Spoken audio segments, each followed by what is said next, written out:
This may not come as a surprise because of my red hair, but my family on my mom's side comes from England and Ireland. Yeah, no shock. And if you know me, you know I still have family there. My grandparents emigrated to the States from Liverpool, England, so we still have family there and in Wales. So I've always had this fascination with that side of my family ancestry. And back in 2005, 2006, I got to live in England, which was really fun and much more challenging than I anticipated. I just thought, we speak the same language. How hard can it be? Wow, there's a lot of differences between US culture and British culture. Understatement of the year. But I really came to love and appreciate that part of my background and love that I got to live in that beautiful country for about 10 months. And when I was in grad school, I found myself really fascinated with Celtic Christianity and used to use, actually I have it right here with me because I still engage with it, the Celtic Daily Prayer Book from the Northumbria community. In their community out in the Northumberlands of the UK, and their whole thing is about bringing Celtic Christianity into today. And there's a lot of ways to describe Celtic Christianity. For me, I really appreciate that it's a form of faith that really looks to beauty and nature and this almost like groundedness in the world around us, in ways that sometimes Protestant Christianity just doesn't. Sometimes Protestant Christianity can operate almost functionally disconnected from our bodies. And I found that Celtic Christianity was an invitation for me to start noticing my body and noticing the created world around me.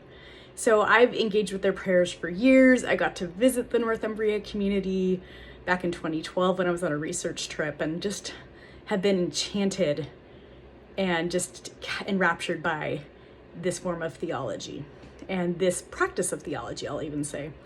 So fast forward to last summer, and I was getting to listen to a really great series on Lectio 365 about pilgrimage in the UK.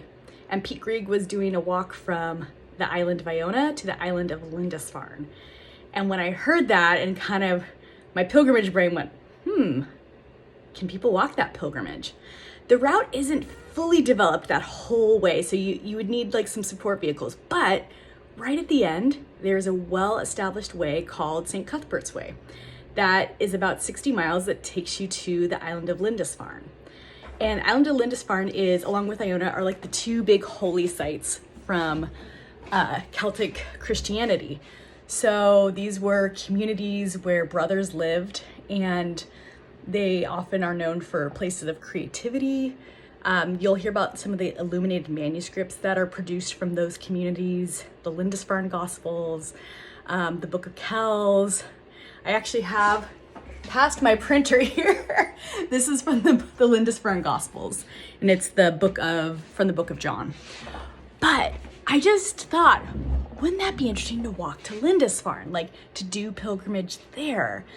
And the more I started researching that island and what had happened there, the more I went, yes, this is it. Because actually so much of the ministry of the men at Lindisfarne was a walking ministry. They would walk across so they were on an island, but you could access the mainland 2 times a day when the tide was out.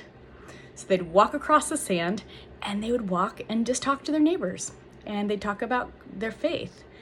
And walking was such an important part of it. And it wasn't try to convince people to join, but it was just engaging people in the midst of their daily lives.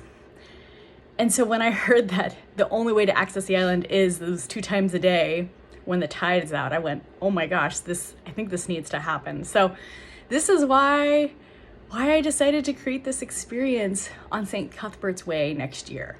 And my hope is that the group going would get to engage with these prayers for the Northumbria community, that we would actually start to pray those before we even go on pilgrimage, to let those anchor our souls in this Celtic way of being.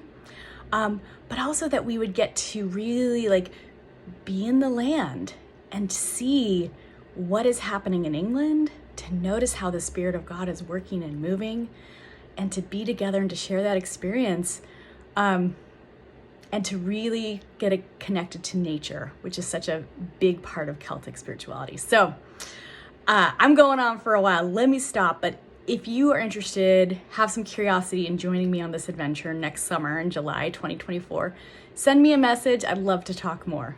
Bye.